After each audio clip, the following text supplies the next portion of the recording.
Hello and welcome to the Gooner Talk. We're back again with you guys for another show, for another season preview show.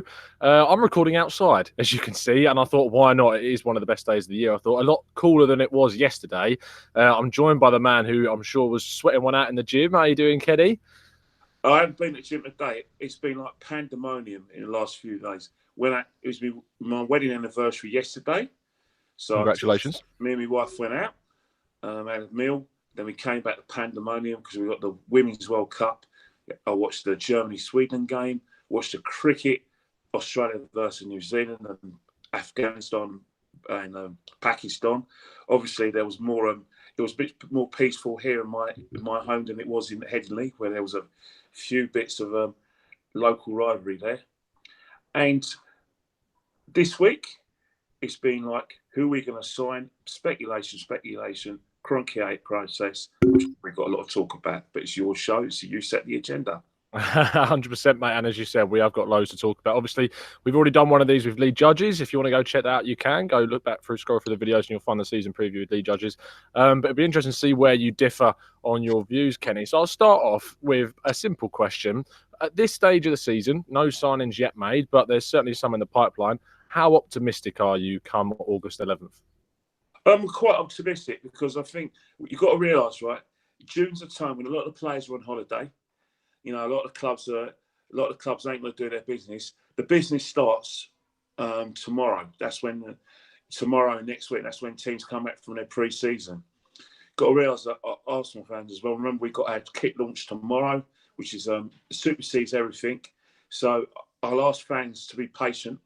I can understand the situation. We had a very poor end to the season. We got thrashed in the Europa League final by our rivals from West London, and also we had a bit of whimper towards trying to get in the top four. So I do understand the frustration, but I'll be astonished if Arsenal do not do any business before the beginning of August, i.e. the 8th of August. And I'll be astonished if there's no players leaving as well. But the situation with Arsenal is complicated because, like it or not, just like our rivals in North London, Seven Sisters Road, you have to sell before you buy.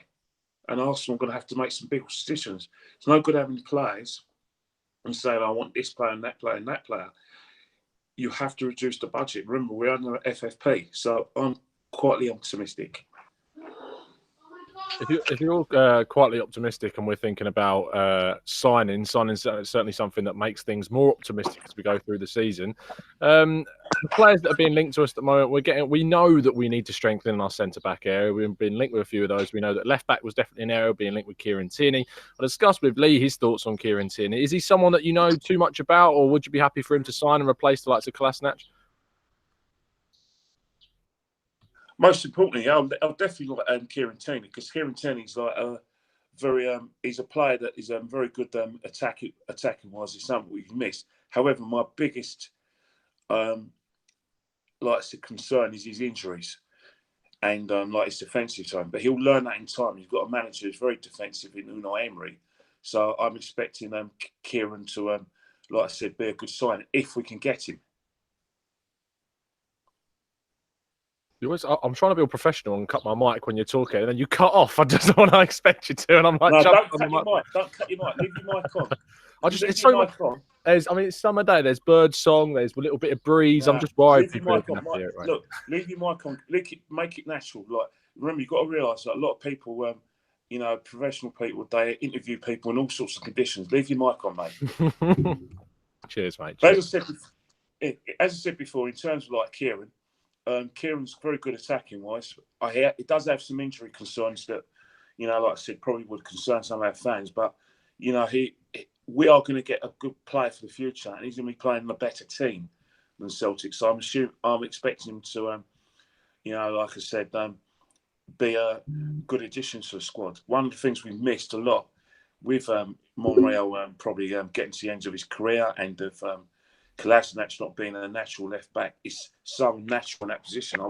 I don't like us playing in a back three with wing backs because I don't think we're very good at it. I like a flat back four.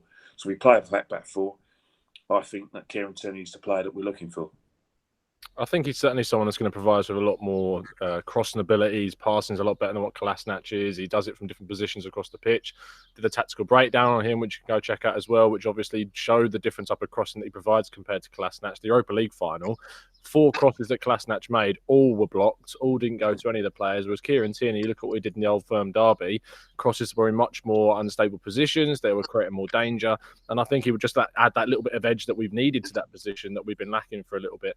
If we then move on to the centre-back role, then I'll get your thoughts on the whole Saliba deal. Obviously, this is the Frenchman coming from Saint-Etienne for about 25, 27 million pounds. But the theory is that he's going to go back to Saint-Etienne on loan. Are you sort of happy with us spending that amount of money on a player that's not going to be in the squad next season?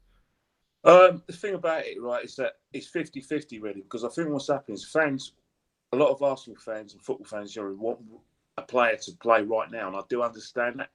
But if the club's been tracking him for a while and they do believe in his potential, then I haven't really got a problem with that, because simple reason is that you're getting an 18-year-old at probably one of the most important positions on a football pitch where you do need experience, centre half and goalkeeper, and you're asking an 18-year-old who's probably raw to come to our league, which is very frenetic.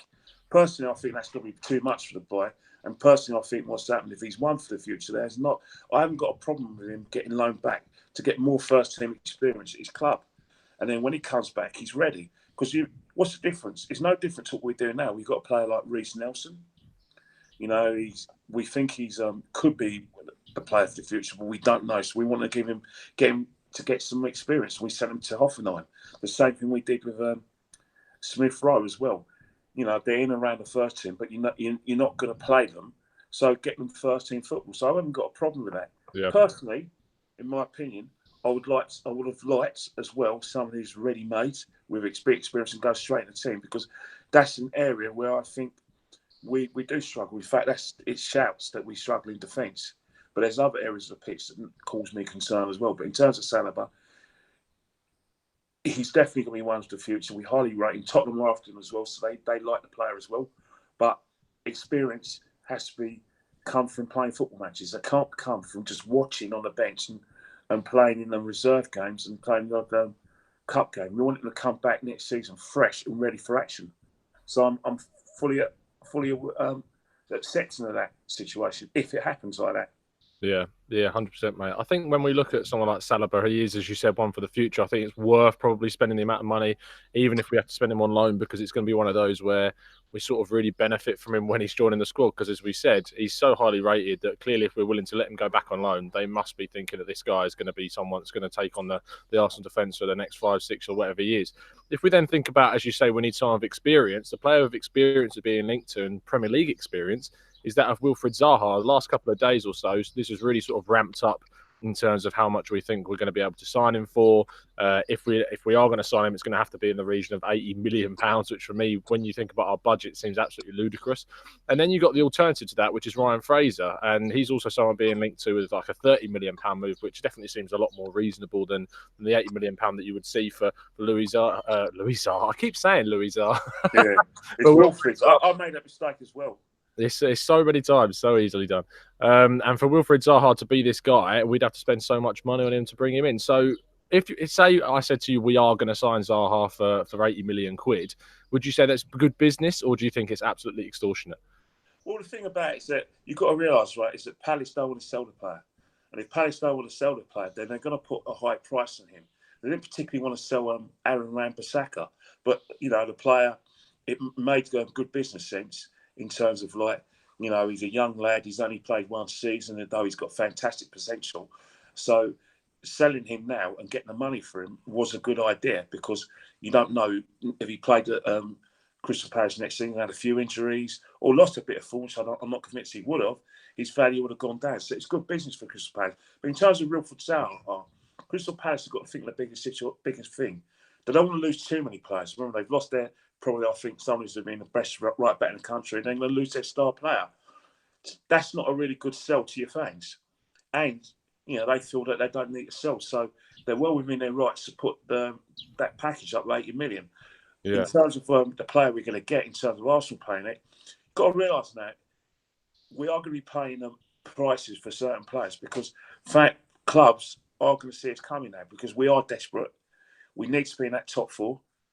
You know, we've had a go at the Europa League twice, got the semi-finals and final, but top 4 has to be a priority. So getting a player like Wilfried Zaha, who for me had a fantastic season. People say, well, he only got 10 goals, but you've got to realise he's playing for Crystal Palace, a team that is, you know, like I said, is good enough to get into in the top 10, but because of their poor home form, they get into relegation places. But he's had a fantastic season. He's a proven player now. He's got experience. People may query about the price, but, you know, it's football nowadays. Me personally, we do need Wilfried Zaha. We do need it because the simple reason is that he has a goal threat. Remember, we relied heavily on Lacazette and Aubameyang for goals. I didn't see many goals coming from other areas of the field. This guy can give us a goal threat. Plus, another thing as well, he can create chances for our strikers. Yeah. But for me, I'm very glad. But then he got Ryan Fraser as well, who I understand now wants to see out his contract at Bournemouth and wants to, you know, like I said, leave ball from the free, which is his right, so he can make more money. That's well within his right. Again, he's had a fantastic season in a struggling side as well.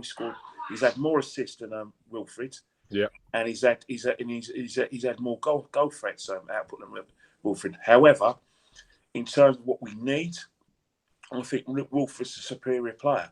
But you know, Ryan Nelson would be a very Ryan Fraser, not Ryan Nelson. I know Ryan Nelson. You're doing it now. I know Ryan Nelson very well. I'm a good friend of mine, but Ryan Fraser himself would be a very good acquisition. However, in terms of ability, Zaha's a player I would like, and I would like Arsenal to go out all stops to get the player. The thing we got in our favour with Wilfried is that he wants to come to the club. That's the news we've been getting from Sky News, from the Mail Online, and all the media outlets do say the player wants to come. So if the player really wants to come to Arsenal, and Arsenal really want it to happen, then Crystal Palace may be forced to lower their valuation because player power is massive. You know what I mean? And you know, like I said, they can say it to their fans and say, look, we were desperate to keep him, but he wanted to leave. He threatened to do this and that. And we had to sell him for the good of football club. So that's how they're going to sell it. I just see that Crystal Palace, were they to get, say, 50 million for Zaha, they've got 50 million for Wan-Bissaka. For a right back and a winger, like the winger, Zaha gave them 10 goals last season, 10 assists. You look at Wan-Bissaka, he was a good young right back, but he had one season with them and then was snapped up by Manchester United. Crystal Palace could do a lot with £100 million. I mean, this is my other half, who's a Charlton fan, was like saying about how they were competing against each other not so long ago, and look how different the clubs are in a different situation years down the line because of Premier League money and Premier League sales.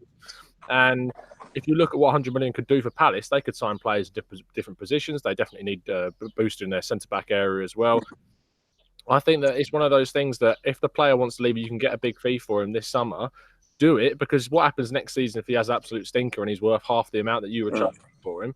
I think it's just one of those. I know he's on a long-term contract, I think, till 2023, but at the same time, I think, as you said, for the good of the club, it would make a lot of sense for them to then move Zaha on. He's a player that's unsettled. He said he wants to leave. He's very keen on playing for Arsenal.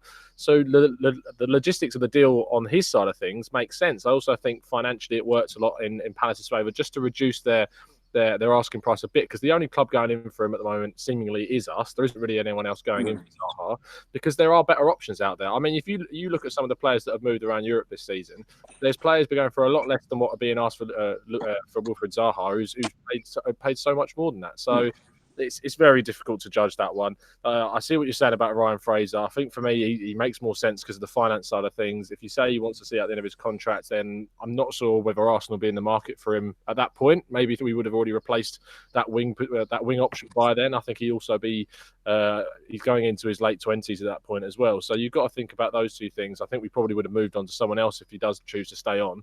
But the wage thing does make sense. You can see why he'd gone to Bosman for that reason, for sure.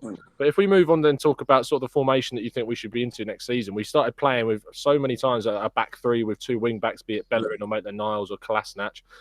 Do you think we'll maintain that, or would you rather see us go to sort of a back four and play with a midfield three and see Lacazette and Aubameyang sort of split for one of them being pushed in a wider position, or would you rather keep them two up top on their own?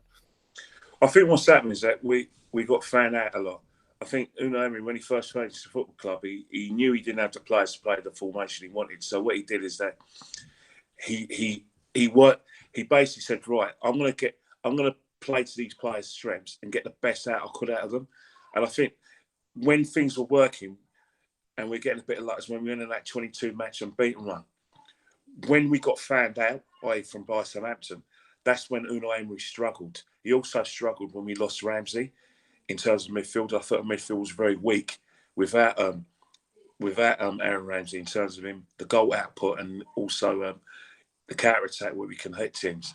Saying that, I think Unai Emery has to play 4-3-3. It's his most preferred position, and he has to get players around him who can play that position. If he goes with a back five, all we're doing is that we're just inviting pressure from teams and we're basically weakening our midfield, because people assume that if you play a back five, you're having more numbers in midfield. But it's all well and good having more numbers in midfield, but you have to be able to dominate midfield and have control. We haven't got players who have got control in midfield. So for me, it has to be 4-3-3. In terms of Lacazette and Aubameyang, personally, I don't think it works with both of them up front.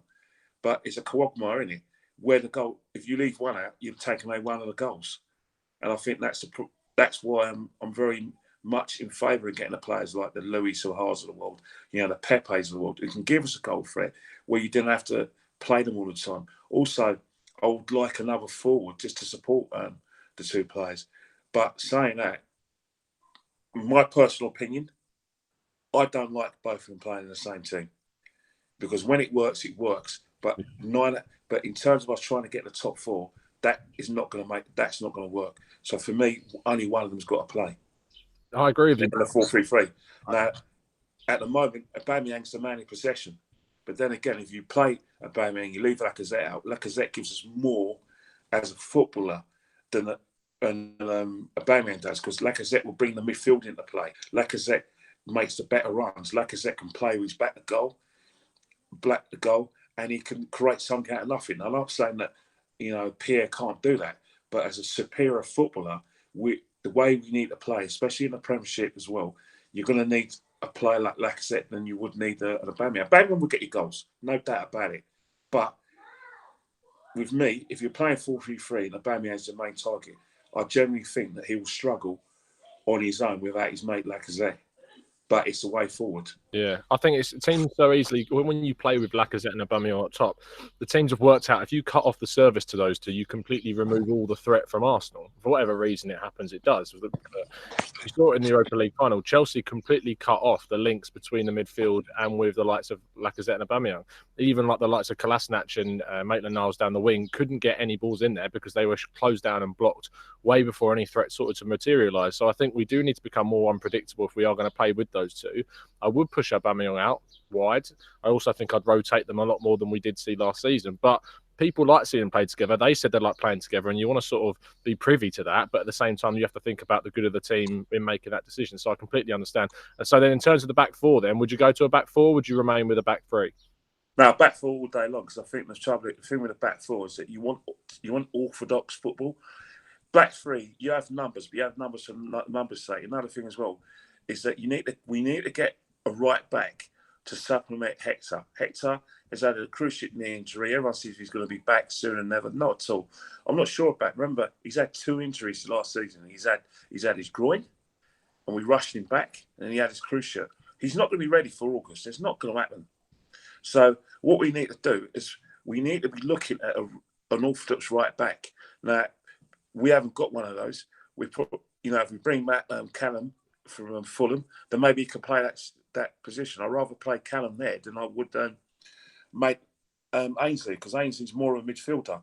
Maisley plays better as a right wing back than he would a right back. So for me, we have to be looking at a right back to support Hector.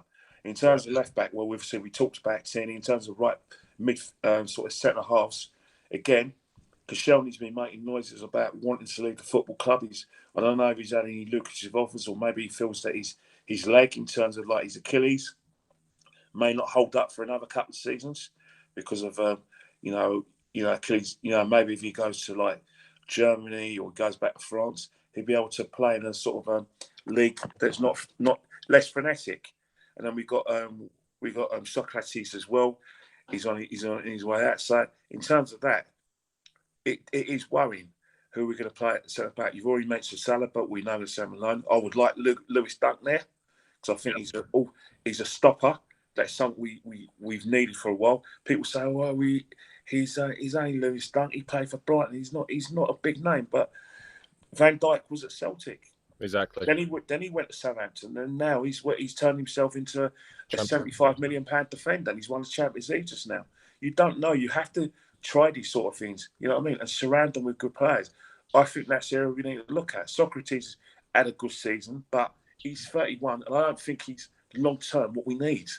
So in that respect, that does concern me. However, if we do play, like I said, the wing backs, it's going to be a long season for us. He's got to go back to a back four without any argument whatsoever. Yeah. 100%. I mean, people in the chat box have been agreeing with you. They think we need to go to a back four.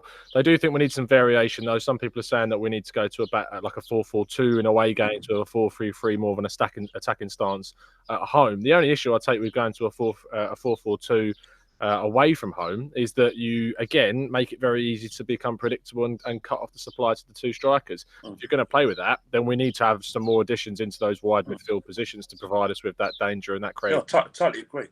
I totally agree with you, because I think in terms of like the situations, I think one of the things that Unai was very guilty of was at first he was like a tinker man, but towards the end he became very predictable.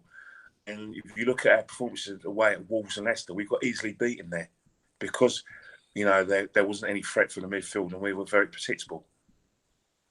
I think it's really difficult because you've got to think about the midfield itself. When you play 4-4-2, you have the wide guys who obviously support the fullbacks, but it does leave your midfield quite thin in the middle, especially when you've got someone like Xhaka in there, for instance. If he's turned or if someone gets past him, it doesn't leave too much behind him. Torreira had a decent season. He didn't play enough games for me. He was left out quite a few times. But I think if you're going to play with a midfield two, you're going to need a little bit more energy in that midfield beyond Xhaka. In a midfield three, I think he's great. I think he does exactly the job that you need, Xhaka. But you need a little bit more energy and pace in the midfield if you're going to play with a midfield two with two wide midfielders beside them. It's really difficult to play just Xhaka in a midfield two because of his slowness. I like his passing. I think he's underrated and he gets a lot of criticism, but he doesn't give you enough if you're going to play with two in midfield with two wide midfielders surrounding them. That's just the way I saw that. If we then move on then to how you think about obviously the finances, there's a lot of stuff going on at the moment about financial fair play, a lot about Stan Kroenke. How clued up are you on the financial fair play? How much are you aware about what needs to happen and why we can't actually have or be pumped money in by the owner? Well, the thing is that financial fair play was brought in the first place to stop clubs from overspending their budget. It was mainly to stop a lot of the English clubs. You know, like I said, it was brought in to stop, you know, like the Chelseas and the Man Cities from overspending. It's bad and bad because English clubs were dominating Europe by the time Michel Platini brought this in. But I actually agree with the financial fair play. And I actually agree that it's the right way to go for the Arsenal Football Club. In terms of like our finances are self-explanatory. The fact of the matter is that people talk about, we don't spend enough money and on salaries, we don't spend enough money on transfer fees. They couldn't be more wrong. We spent £110 million on two strikers. If you look at our midfield and defence, we probably spent another 150, nearly £200 million. So we've got actually a £300 million team. Now, they're saying Stan doesn't spend money, but I've just identified £300 million worth of talent in the side. Yet people saying, we want a new owner who ain't spending. And then we go to the wages as well. We spend more in wages than Chelsea and even Man City. Yeah. Man United spend more than us in wages. So you're saying the owner doesn't spend money and he doesn't care about the side. Yet he has spent a lot of money, albeit on bad players. Yeah. And on overpaying. We got Ozil on £350,000 a week. That is higher than any player is earning at Chelsea and definitely at Man City. So money is being spent in that area. Mkhitaryan, who we got on a swap deal with Sanchez, on about 200 grand. Yeah. I've already done so basically I identified nearly 600 grand of wages on two players. Then you have got Xhaka's wages. In terms of financial fair play, we're going to have to sell players if we're gonna sort of be able to afford the players that we need, like the Zahas, Salibas and everything, it's inevitable. And in terms of like criticism of the owner, well, he's bought into a self-sustaining package, which is the heartbeat of the football club for the last 50 years. Since I'm 47, and I've never known Arsenal to be anything but a self-sustaining club.